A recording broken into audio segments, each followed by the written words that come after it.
Greetings and welcome to this Friday evening episode of the Pandemic Podcast titled Society is Fractured.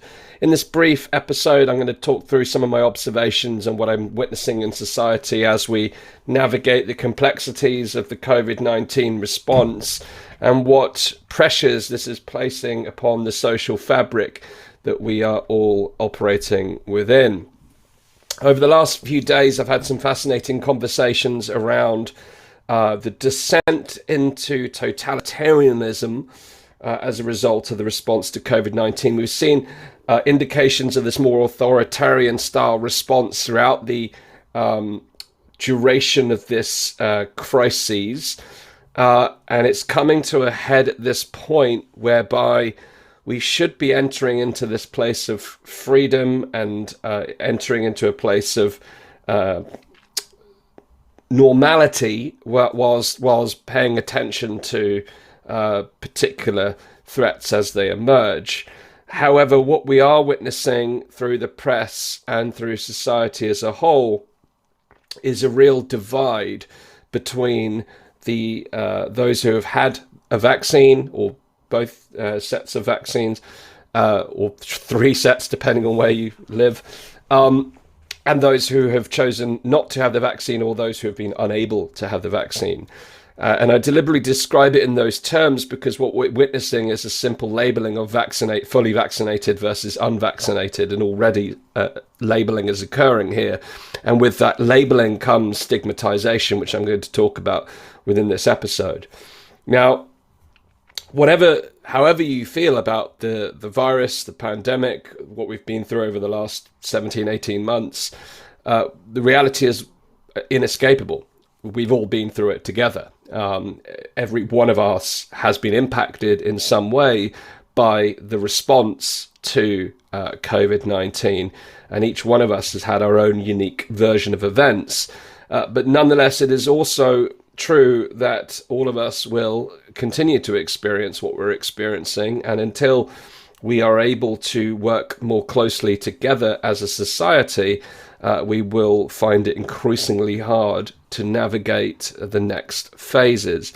Now, what I've observed over the last few weeks in the press is this notion of a pandemic of the unvaccinated, which in many ways is a war on the unvaccinated. We're starting to see not only scare stories in the press of unvaccinated individuals who have been hospitalized or faced death, sadly, and these are being prioritized as a part of the latest concoction of scare tactics in order to encourage people to get the vaccine.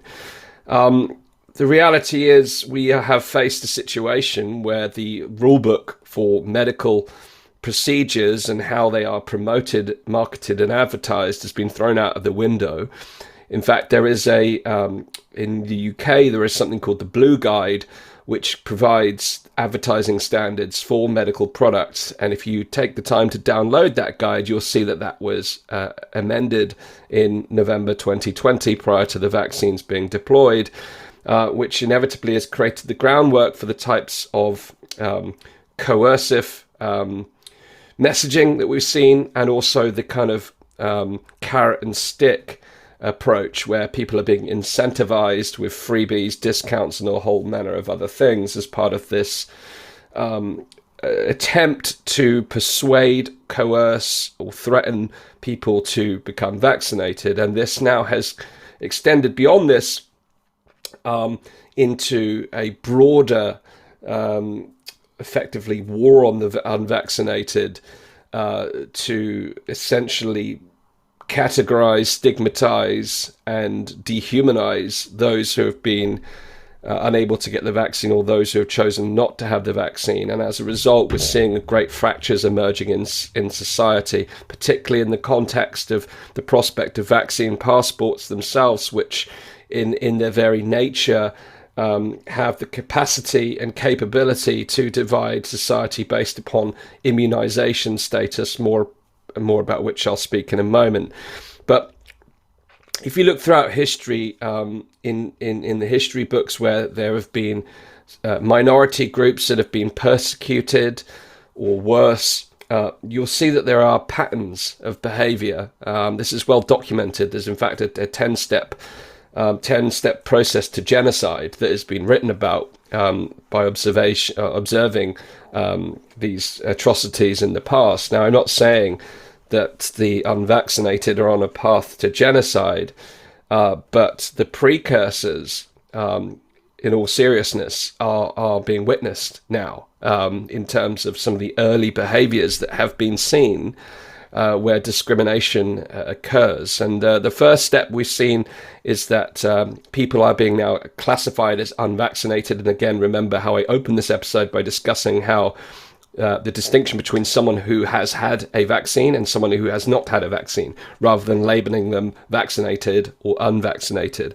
But the very distinction, stage one of categorization, is the first step on this kind of progressive path to persecution, which distinguishes people as us and them, the vaccinated and the unvaccinated. It's a divide and conquer approach that has been used in other areas previously. We've seen it sadly, if you look back through the Holocaust, and again, people are very uncomfortable referencing the Holocaust because of the atrocities that followed. But I do think it is reasonable to look back to the earliest stages that preceded the Holocaust to understand how some of these discriminatory behaviors unfolded and whether they could be avoided. And again, I'm not suggesting that this is the trajectory that we're on in terms of where things could go for those individuals who haven't been vaccinated, but it is important that we start to understand the mechanics and these precursors, because they are warning signs. So stage one, we've seen classification, distinguishing people as unvaccinated versus vaccinated, which is effectively a means of legalized discrimination in the first instance by that labeling. The second is then symbolization. It's finding a way to distinguish between categories of people, and the vaccine passports are a digital form of doing that. Instantly, it's a way of categorizing people in a digital database, which is slightly different from traditional symbolization, where people are ostracized and forced to have certain visible labels, but nonetheless, we're seeing with the digital tools this symbolization based upon your immunization status. The third stage is then dehumanization, which is where one group denies the humanity of the other group, where we've seen those who have chosen not to have the vaccine or have been unable to have the vaccine are, they're labeled as the cause of risk. They are equated with disease, they're equated with risk, they're equated with the virus. You see charts and all kinds of methods of distributing data that falsely attribute risk with the unvaccinated. Most people have lost sight of the fact that the risk comes from being exposed to an infectious individual, which could either be vaccinated or unvaccinated. Your vaccine status, you may argue, some would argue that the vaccines reduce the possibility of infection, but some of the data contravenes that. So it's really irrelevant whether you've been vaccinated or not. It's whether you're infectious or not that makes you a quote-unquote risk to others. But nonetheless, we're seeing this dehumanization where those who are unvaccinated are being associated with disease. They're being associated as the trigger for these rising cases. They're being associated with the development of new variants. And all of this is likely to be false.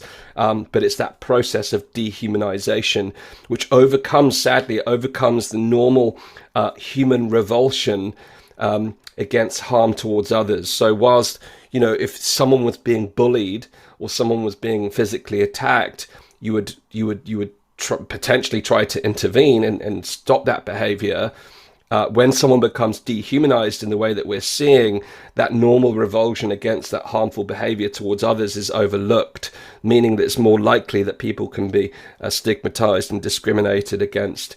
And again, at this type of stage, we see propaganda in the media to then vilify this group. It's a pattern where the majority group, the vaccinated in this case, is essentially taught to regard the other group as less than human in many ways, or even alien to society, and indoctrinated to believe that society is better off without the unvaccinated. And we've seen it. I posted a status earlier on today. Some of the comments that are coming from human beings within this society about those who have chosen not to be vaccinated is quite frankly shocking. If you followed the Pandemic podcast for any period of time, I advocate for love, kindness, compassion, and elevating our consciousness as human beings, which really requires us to no matter what someone's circumstances or choices are, to embrace them with loving kindness, which is very hard to do when you witness this behavior. But actually, in many ways, when I see this type of behavior, I see people as victims of oppression. The oppressors are those that are instigating this type of activity that leads to this kind of behaviors. It doesn't mean I condone the behavior, but I don't necessarily associate the behavior with the individual, and I try and hold a space of loving kindness and compassion for those who are being judgmental towards others, because otherwise I become part of the problem. If I become full of hate and vitriol in response to what I'm witnessing, I become part of the problem. So throughout this, when we see this dehumanization, it's very difficult, but it's important that actually that we hold the space of love, because love is ultimately the solution here. But in this stage 3 of dehumanization, people are indoctrinated to believe that this is a category of people that are a risk to themselves. And again, you don't need me to point out the examples in history, for example, but we will, if you look at the Jews during the early stages of the Holocaust, they were led people to believe them to be diseased and unwashed, and all these different, and there's plenty of examples through history. I don't need to constantly use that one, but you can see that behavior, the dehumanization, taking away the human soul and human spirit and reducing it down to these categories.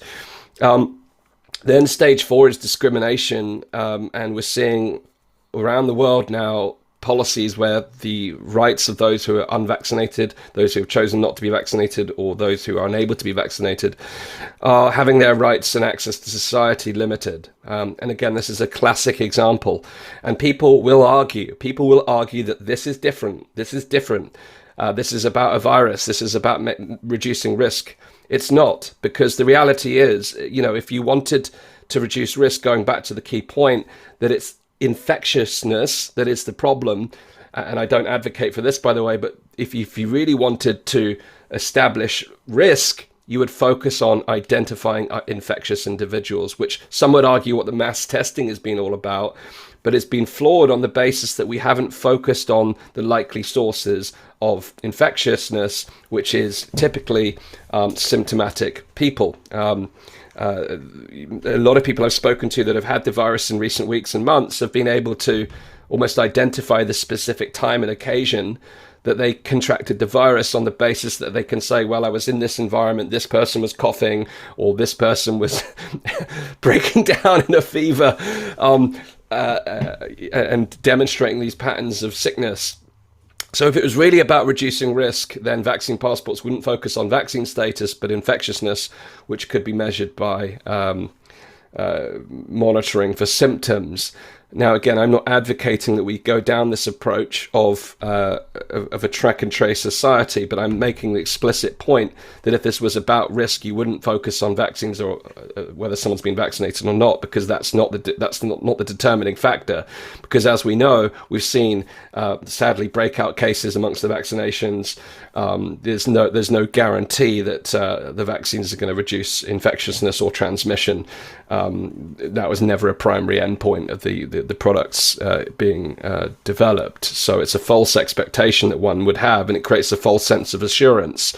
Yet we're seeing society discriminating against those who have not chosen to be vaccinated, despite the fact that those who are vaccinated, in principle, offer an opportunity to transmit the virus to others. So we've got this situation where we're seeing this discrimination, we're seeing this dehumanization, and the next phase is where the unvaccinated are essentially forced to segregate from normal society. And we're seeing these protocols occurring now around the world. And again, like I said, people are saying this is different. It's about a virus. It's not different. If you look through history, it's all about the falsification of information, the misrepresentation of information, and then the allocation of labels and symbols and categories to certain minority groups of people in order to create this perception of risk. It's a clear pattern. So as a result of this, we've got this society that is becoming fractured between two groups of people, the vaccinated and the unvaccinated, those who have chosen to be vaccinated and those who have chosen not to, or those who have been unable to. And it really frightens me, the path that we're on. Now, I don't genuinely believe that this is going to go through the latter stages of the next phases of division. But there are certain phases that I am concerned about. I am concerned about people's ability to access society. I am concerned about discrimination, segregation, the erosion of rights. In the United States right now, there's a piece of legislation going through in America, which is going to forbid anyone who has not been fully vaccinated from entering or exiting the country. We're seeing all kinds of rules and regulations put in place where people are going to be forced to be vaccinated to access employment, for instance, or certain aspects of society. And really what this does is it erodes personal choice. Now, the reality is, and you may have seen if you're on Twitter, I put a post up just this week and I got absolutely slammed. I got completely obliterated. And I have a thick skin, I don't worry what people think or say about me. But nonetheless, it was an indication of the mindset that we're up against in society, where people are not only tolerant of segregation and division, but are actively willing it. And when you reach that point, the walls of liberty, the walls of rights start to clamp in on that minority group. Now, if you switched out unvaccinated for any other minority group right now, whether it was racially or gender-based, there would be uproar, complete uproar. Complete and utter devastation, quite rightly.